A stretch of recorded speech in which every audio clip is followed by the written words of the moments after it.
Good morning students. हम कर रहे हैं चैप्टर थर्ड ट्रिग्नोमेट्री, एक very important topic for class 1, class 2, BSc, competitive exam सबके लिए।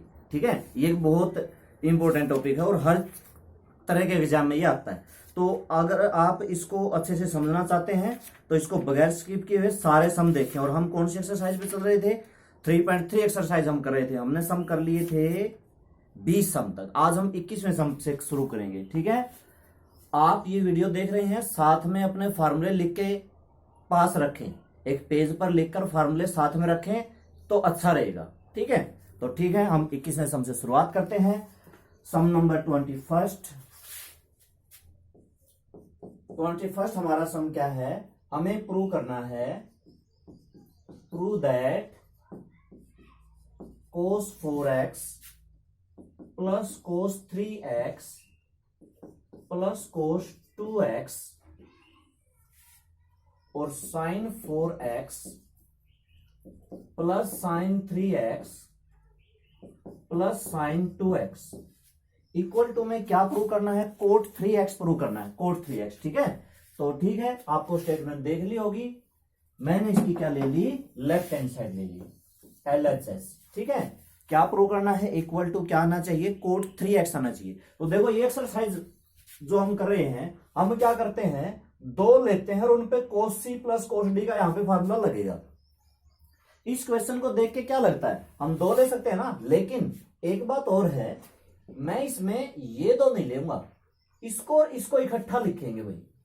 इसी तरह से नीचे से इसको और इसको इकट्ठा लिखेंगे, cos 4x plus cos 2x लिखेंगे, फिर लिखेंगे cos 3x। अभी आपके दिमाग में ये आया होगा कि ये मैंने क्यों लिया।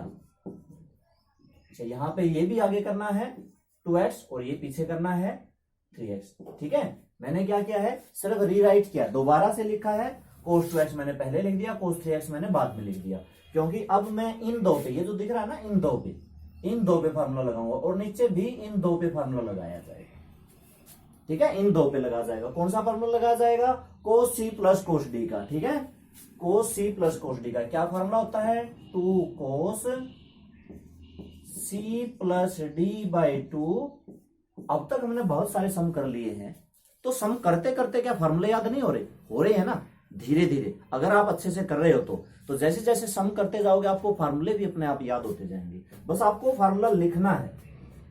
और cos 4x minus 2x by में 2 और प्लस cos 3x। ठीक है, बटे में sin c plus sin d, 2 sin c plus d मतलब 4x प्लस 2x बाई 2 और cos 4x minus 2x by 2 और प्लस sin 3x। ठीक है, अभी मैंने एक क्वेश्चन का जवाब नहीं दिया है, अब दूंगा एक दो स्टेप के बाद। सब घबराना नहीं कि मैंने ये पहले क्यों लिखा है। ठीक है, वो मेरे दिमाग में है, अभी बताऊंगा। अब आपको समझ में आ जाएगा। ये कितना बचा? 4 और 2 6 बाई 2 मतलब 3x। ये कितना बचा? 4 में से 2 गए 2 और बाय में 2 सिर्फ x बचेगा। 2 sin 3x cos x और प्लस sin 3x। अब देखो cos 3x मैंने कॉमन ले लिया, cos 3x मैंने क्या लिया? कॉमन लिया। क्या बच गया? 2 cos x प्लस 1। क्या बचा? 2 cos x प्लस 1। नीचे क्या बच गया? sin 3x ले लेते हैं नीचे कॉमन, sin 3x कॉमन ले लेते हैं, क्या बचेगा? 2 cos x प्लस 1। अब यहां पे आके समझ जाओ कि मैंने इसको और इसको क्यों लिखा था इकट्ठा। ये मैंने 20 से निकाल के बाद में क्यों लिखा था? क्योंकि मैंने ये आइडिया पहले ही लगा लिया था भी ये 3 है। अगर मैं इन दोनों को जोड़ूंगा, 4 और 3 7x बटे 2, घटाऊंगा तो 4 में से 3 गया x बटे 2, कॉमन नहीं आएगा। लेकिन अगर 4 में 2 जोड़ दिया, 6x बटा 2 3x, मतलब ये 3x है। 4 और 2 को जोड़ के बटा में 2 करेंगे तभी जाके तो यहां पे 3x आया। तो ये पहले ही सोचना पड़ता है। समझ गए बात को? पहले ही सोचना पड़ता है क्वेश्चन की शुरुआत में ही, ये क्वेश्चन की शुरुआत कैसे करेंगे। अब ये गया कट, बच गया cos 3x, बस हो गया क्वेश्चन। क्या बच गया, cot 3x। बस राइट हैंड साइड आ गई हमारी, left hand side equal to right hand side. ठीक है, इजी सम है, बस थोड़ा सा सोचना पड़ता है कि अगर हम शुरू के 2 पे लगा देंगे तो देखो हमारी बात नहीं बनेगी, इसलिए। ठीक है, अगला नेक्स्ट सम लेते हैं 22 सम। 22 हमारा है प्रूव दैट। अच्छा, इसमें एक नया फार्मूला आएगा, पहले मैं फार्मूला बता देता हूं, और फार्मूला जब मैं बताऊं ना स्किप मत किया करो। देखो फार्मूला हमारा टेंजेंट ए प्लस बी का है। टेंजेंट ए प्लस बी का फार्मूला क्या होता है, tangent A plus tangent B, ऐसे नहीं होता, tangent A plus tangent B by में 1 minus tangent A into tangent B. अब मेरी सुनो, इसी से मैं कोट ए प्लस बी का फार्मूला बनाऊंगा। अब टेंजेंट का उल्टा होता है कोट, तो इसका मतलब यहां पे भी उल्टा कर दो। सबसे पहले ये लिखो, ये देखो पूरा फार्मूला दिख रहा है, पहले ये देखो कोट ए और इंटू में कोट बी, कोट में चेंज करके लिखना है। ठीक है, ये tangent A into tangent B है ना, कोट ए इंटू कोट, और -1 उल्टा नहीं कर दिया। और फिर ऊपर वाला लिखो cot A plus cot B, ये भी हालांकि उल्टा ही करना था, कोट बी में कोट ए जोड़ना था, लेकिन जोड़ने में कोई फर्क नहीं पड़ता, ये कर दिया। अब सुनो, अगर मेरा फार्मूला है टेंजेंट ए माइनस बी का, आपको याद है फार्मूला क्या होता है, tangent A minus tangent B by में 1 प्लस टेंजेंट ए इंटू में टेंजेंट बी। ये हमारा नया फार्मूला है, मैंने उनमें नहीं लिखवा था, ये मैं इसलिए नहीं लिखवा था क्योंकि ये कम यूज होते हैं। ठीक है, बीच बीच में, लेकिन वो बहुत ज्यादा यूज होते हैं। अब इसी से हमारा निकलेगा कोट ए माइनस बी का। इसमें क्या करोगे, पहले ये लिखो +1 लिखो, देखो ऐसे लिखते हैं कोट ए कोट बी +1 और cot B minus cot A, cot B minus cot A. ठीक है, फार्मूला याद हो रहा है, ये formula tangent A minus B का है। इसी को उल्टा कर दोगे तो ये कोट में चेंज हो गया। इसमें तो है tangent A minus tangent B by में 1 plus tangent A into tangent B, और पहले इसको लिखो कोट में चेंज करके, cot A plus cot A cot B, ये मैंने पहले ये लिखा, फिर +1 ये लिखा, फिर मैंने कोट बी लिखा, और माइनस में कोट ए लिखा। ठीक है, ये सम इस तरह से इसका फार्मूला हम बना सकते हैं। ये भी ऐसी था, पहले कोट ए कोट बी लिखा, -1 लिखा, फिर मैंने कोट बी लिखा प्लस कोट ए लिखा। तो अब ये तो प्लस वाली तो चीज आगे पीछे कर सकते हो, कोई दिक्कत नहीं है। तो 4 + 3 या 3 + 4 आना तो 7 ही है, जोड़ में तो आगे पीछे किसी कैसे भी कर लो, माइनस में फर्क पड़ता है। 4 में से 3 घटाने में और 3 में से 4 घटाने में फर्क पड़ता है, मतलब माइनस वाली को तो मैं आगे पीछे नहीं कर सकता, प्लस वाली को कर सकता हूं। ठीक है, तो कोट ए प्लस बी का फॉर्मूला क्या बना, cot A cot B by में cot A plus cot B, अच्छा वो -1 था, cot A cot B +1 by में cot B minus cot A. ये 2 फार्मूले और अपने उसमें ऐड कर लो, नए फार्मूले हैं, ये हमारे अगले सम में काम आने हैं। देखो अब हम नेक्स्ट सम लेते हैं। ठीक है, नेक्स्ट सम लेते हैं। नेक्स्ट सम कौन सा था, 22 था। अच्छा, अब इसका थोड़ा सा अलग से सोल्यूशन है, इस क्वेश्चन से कोई लेना देना नहीं है। बस क्वेश्चन में हमने देखा कोट x है, कोट 2x है, कोट 3x भी है ना, क्वेश्चन में कोट x भी है, कोट 2x भी है, कोट 3x भी है। तो मैंने क्या किया, कोट 3x लिखा, मैंने क्या लिखा, कोट 3x, और बराबर कर दिया कोट 2x + x, ये मैंने कर दिया। इस पे मैं फार्मूला कौन सा लगाऊंगा, कोट a प्लस बी का। फार्मूला क्या होता है, cot A cot B -1 by में cot A plus cot B. ये फार्मूला इस पे लगाओ। पहले मैंने लिखा कोट 3x, इसका मैंने वो फार्मूला लगाया तो कोट 2x कोट x -1 और बाय में कोट 2x और प्लस कोट x। समझ गए। इस सम में अलग चीज क्या है, इस समय में ये नहीं कर रहा, लेफ्ट हैंड साइड ली, राइट हैंड साइड प्रूव कर दी। इस समय मैंने अपनी तरफ से कोट 3x लिया, इसको ये लिखा, इसका मैंने फार्मूला लिखा लगा दिया, इसका ये कर दिया। अब मैं करूंगा क्रॉस मल्टीप्लाई। अब मैं करूंगा क्रॉस मल्टीप्लाई और मैं देख लेता हूं पहले कौन सा लिखना है। cos पहले ये आएगा, हाँ तो पहले इसकी इससे कर दो, ठीक है। तो पहले इस वाले की इस वाले से कर दो। इस वाले से की मैंने लिखी cot 2x cot x minus 1, ये तो इस 1 की इससे हो गई। अब cos 3x की इन दोनों से करो। पहले cot 3x की cot 2x से, तो cot 3x इंटू में cot 2x। इस बात का ध्यान रखना, कहीं कोट कोट कोट स्क्वायर कर दो, ऐसे नहीं कर सकते। कहीं कोट और कोट की गुणा कोट स्क्वायर कर दो और 2 और 3 की गुणा 6 कर दो, ऐसे नहीं होता। अच्छा, प्लस में कोट 3x इंटू में कोट x, ठीक है। बस अब करना क्या है, इस 1 को तो उधर लेके जाना है। ये पूरी एक टर्म है, ये पूरी एक टर्म है, इसको इधर ले आओ। इसको भी, क्योंकि मैं स्टेटमेंट दे लेता हूं, जैसे आंसर हमने प्रूव करना पड़ता है ना, वैसे लिखते हैं। इसको कोट 2x कोट 3x लिखना है, वो ठीक लिख रखा है, इसको चेंज करना है। तो ये गुणा में है, इसको हम चेंज कर ही सकते हैं, कोट x कोट 2x। ये इधर ले आएंगे और थोड़ा सा चेंज भी कर देंगे, कोट 2x कोट 3x। ये इधर आ जाएगा, कोट 3x कोट x, और ये जो -1 है ये उधर चला गया इक्वल टू में 1, ठीक है। थोड़ा सा बड़ा हो गया, चलो छोटा ही कर देते हैं, ठीक है। ये देखो, ये हमने प्रूव करना था। अब नॉर्मली सब में हम क्या करते हैं, लेफ्ट हैंड साइड लेते हैं, फार्मूला लगाते हैं, राइट करते हैं। इसमें मैंने लेफ्ट नहीं ली, बस मैंने इसमें देख लिया भाई इसको ये प्रूव करना है, तो मैंने कोट 3x लिया। ये कैसे लिया, कैसे पता चलेगा? बच्चे मेरे से क्वेश्चन करते हैं, देखो मैं जो बताता हूँ वो चीज बताता हूँ जो बच्चे मेरे से क्वेश्चन करते हैं, सर ये कैसे लिया, कैसे पता चलेगा ये लेना है? भाई ऐसा है, क्वेश्चन को देख के पता चलेगा कि इसमें कोट 3x है, तो कोट 3x को मैं कोट 2x प्लस x लिख सकता हूं। ऐसे सोच के थोड़ा सा कर दिया, ठीक है। अगला क्वेश्चन 23rd हमारा है। अब हम 23rd पे आते हैं। 23rd सम है, इसमें देखो प्रूव करना है टेंजेंट 4x इक्वल टू, ये प्रूव करना है। इसमें मैं लेफ्ट हैंड साइड लूंगा, टेंजेंट 4x इक्वल टू, अब ध्यान से देखना, टेंजेंट 4x को मैं क्या लिख सकता हूं, टेंजेंट 2 इंटू 2x। बात को समझ रहे हो?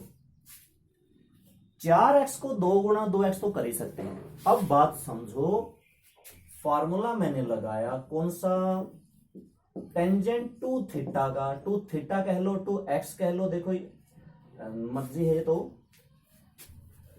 या टेंजेंट 2a कह लो, ठीक है। अच्छा, कंफ्यूज तो नहीं हो जाओगे। जैसे कि देखो, टेंजेंट 2x का फार्मूला क्या होता है, 2 टेंजेंट x बटे में 1 माइनस टेंजेंट स्क्वायर x। अच्छा, कभी कभी अगर मैं ऐसे लिख दूं, tangent 2 theta 2 tangent theta by में 1 माइनस टेंजेंट स्क्वायर थीटा, तो क्या गलत हो जाएगा? बताओ, ये सही है कि ये सही है? कभी कभी यहाँ पे मुझे याद आ गया, मैंने a लिख दिया, 2 टेंजेंट a बाय में 1 माइनस टेंजेंट स्क्वायर a। देखो, हम बच्चे नहीं रहे, पहले हम आइडेंटिटी कैसे याद करते थे, x प्लस वाई का square, X square plus Y square plus 2xy। और अगर हम बच्चों को क्या कहते थे, भाई a प्लस बी का स्क्वायर सुनाओ, तो बच्चे कंफ्यूज हो जाते थे, सर हमने तो x प्लस वाई में याद कर रखी है। फिर उनको कहना पड़ता था, बोले चलो x प्लस वाई की सुना दो, फिर वो सुना देते थे। लेकिन अगर ये कहा जाए a प्लस बी की सुना दो, नहीं सुनाते थे, ठीक है। तो वो कारण क्या है, रट्टाफिकेशन। कारण क्या है कि उन्होंने रट रखा है, x प्लस वाई का square, X square plus Y square plus 2xy। तो ऐसा है, tangent 2x, tangent 2 theta, tangent 2a, tangent 2b, tangent 2i, कुछ भी हो कोई फर्क नहीं पड़ता, ठीक है। तो रट्टा नहीं लगाना है।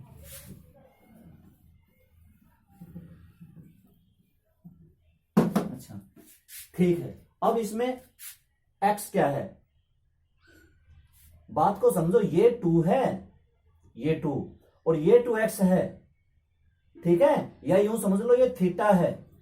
अगर मैं यहां पे थीटा कर दूं तो क्या कुछ गलत है? नहीं है। अब मैं पूछूं थीटा क्या है, ये 2x ही मेरा थीटा है, तो बराबर में टेंजेंट, नहीं, हाँ फार्मूला ये लगाना है ना इसका, 2 टेंजेंट 2x बाय में 1 माइनस टेंजेंट स्क्वायर 2x। समझ गए?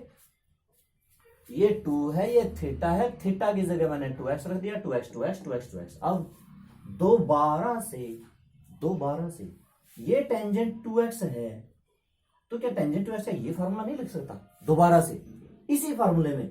यहां पे भी ये टेंजेंट टू एक्स है, इसका क्या दोबारा सूत्र नहीं लग सकता? लग सकता है। देखो कैसे, टू टेंजेंट टू एक्स का formula, two tangent x by में one minus tangent square x बटे में one minus two tangent x by में one minus tangent square x पूरे का, ये टेंजेंट स्क्वायर था ना, ये किसका स्क्वायर है? ये पूरे का ही तो स्क्वायर है। बताओ समझे कि नहीं समझे?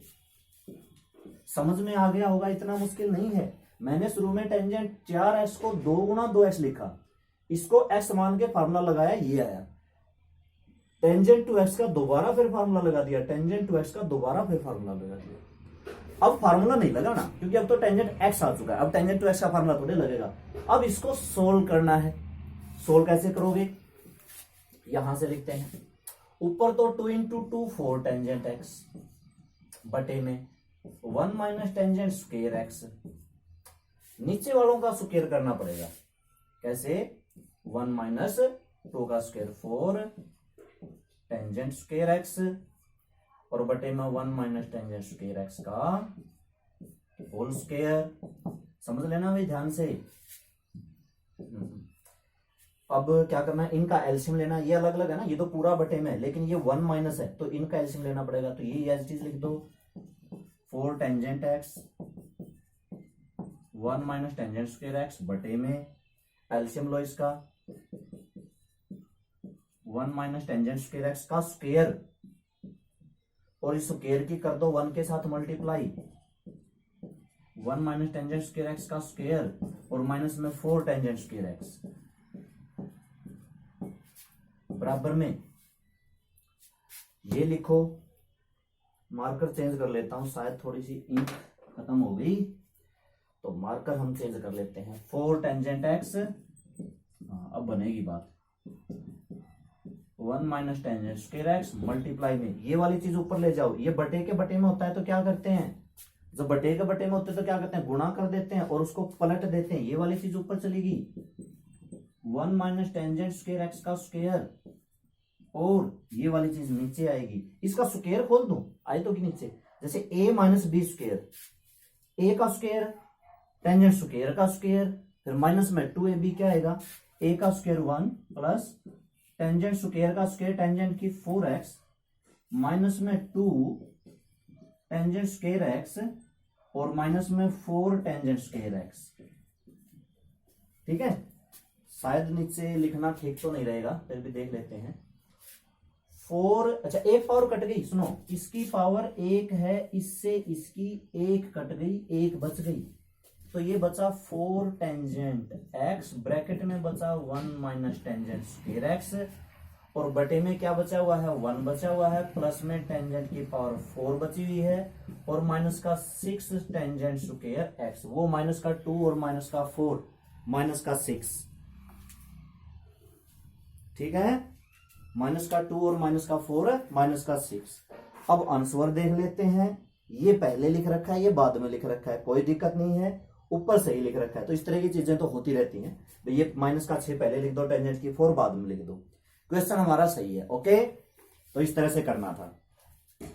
ठीक है, अब अगले क्वेश्चन पे आते हैं।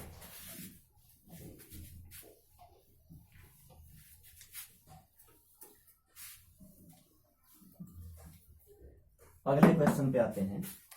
नेक्स्ट हमारा है 24th, कोस 4x, ये भी ऐसे ही करना है। कोस 4 को क्या लिखूंगा, कोस 2 इंटू में 2x। अब फार्मूला, हाँ फार्मूला, क्योंकि कोस 2x के तो 4 फार्मूले होते हैं। साइन भी आ रहा है, कोस भी आ रहा है, साइन भी आ रहा है, कोस भी आ रहा है। ठीक है, ठीक है। अच्छा, अब सुनो, फार्मूला कौन सा लगाना है। यूजिंग कोस 2x का जो फार्मूला लगाना है, मतलब कोस यहां पे 2a लिख लेता हूं मैं। फार्मूला इसका होता है 2, नहीं, हाँ, 1 माइनस 2 साइन स्क्वायर a, ये वाला फार्मूला होता है। ये मैंने ये देखा कि इस क्वेश्चन में 1 आया हुआ शुरू में, जो प्रूव करना है ना 1 minus 8 sine square x cos square, उसको देखा उस हिसाब से मैंने ये वाला लगा दिया। 4 होते हैं ना इसके, 4 मैंने तो कल भी लिखवाए थे, परसों भी लिखवाए थे, अब बार बार तो नहीं लिखवाऊंगा। ठीक है, तो ये वाला फार्मूला इस पे लगाओ, कोस 2, ये ए है, ये ए है, 2a, ये ए है, रखो यहां पे। क्या फार्मूला बनेगा? 1 माइनस 2 साइन स्क्वायर 2x। ठीक है, ये ए था, यहां पे रख दिया। अब 1 माइनस 2 साइन 2a का फिर लगाओ, 2 साइन एक्स कोस एक्स का स्क्वायर,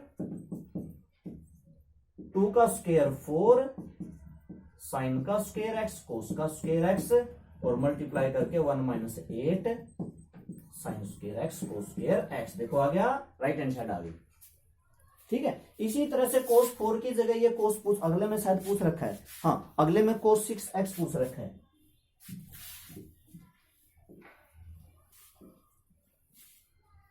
अगले में क्या पूछ रखा है? कोस 6x। अब इसके दो तरीके हैं। क्या ये 6 है, 6x को तो 2 इंटू 3 भी लिख सकते हैं और 3 इंटू 2 भी लिख सकते हैं। देखो अगर 2 इंटू 3 लिखोगे तो ये 2a वाला फार्मूला लगेगा, 3 इंटू 2 लिखोगे तो ये 3a वाला फार्मूला लगेगा। दो तरीके से कर सकते हैं, जैसे ठीक लगे वैसे कर देना। ठीक है, अब ये कोस 6x है, इसको मैंने लिखा कोस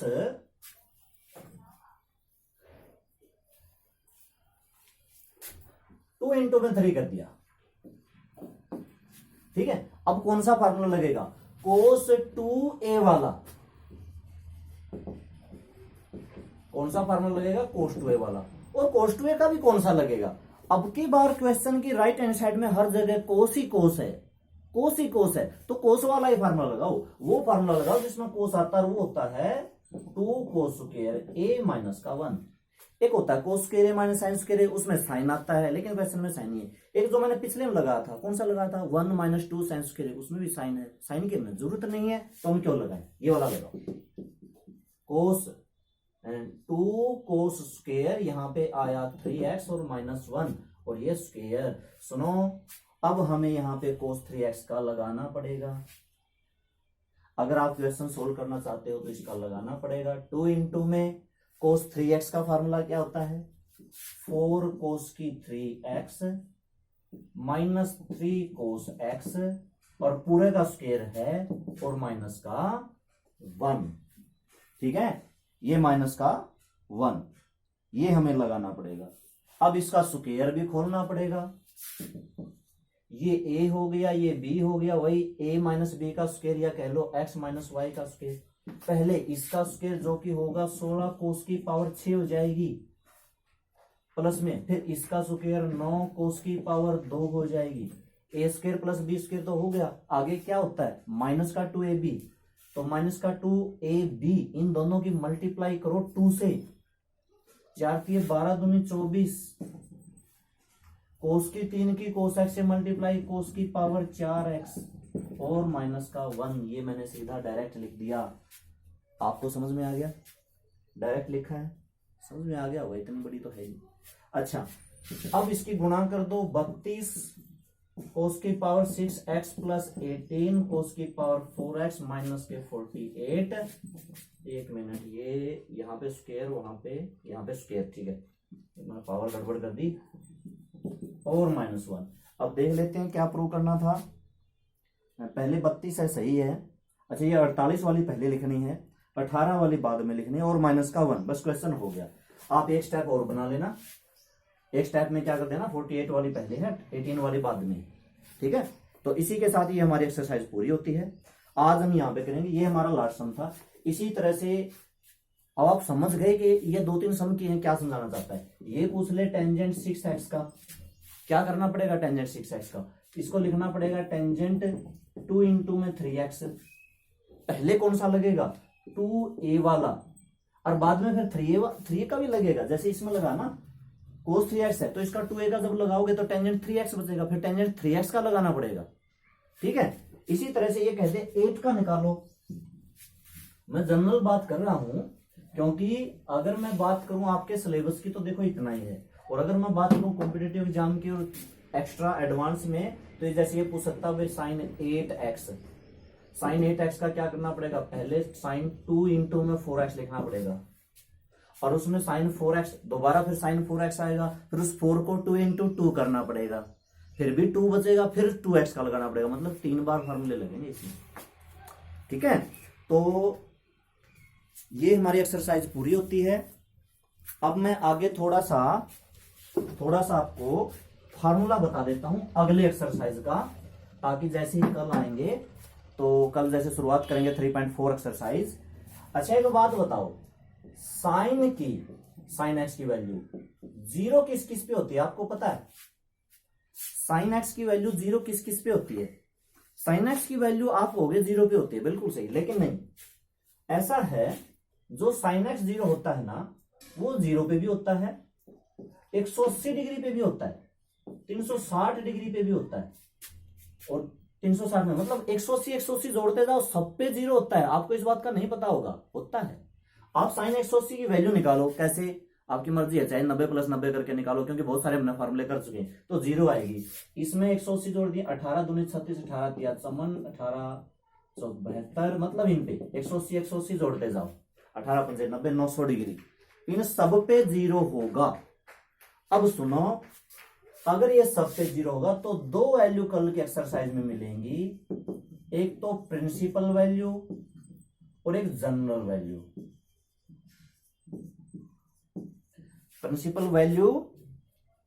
प्रिंसिपल सॉल्यूशन, ठीक है, प्रिंसिपल सॉल्यूशन, ओके।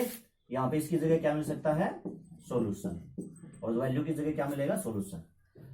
प्रिंसिपल जो वैल्यू होती है वो तो होती है 0 और 360 के बीच की, बिटवीन 0 एंड 360, ठीक है, बिटवीन हिंदी में लिख दिया, कोई दिक्कत तो नहीं, कई बच्चे कहीं हिंदी में कैसे लिख दिया। अच्छा, 0 और 360 के बीच की, बिटवीन 0 एंड 360, ये जनरल वैल्यू होती है ना, ये तो इनफाइनाइट तक चलती है।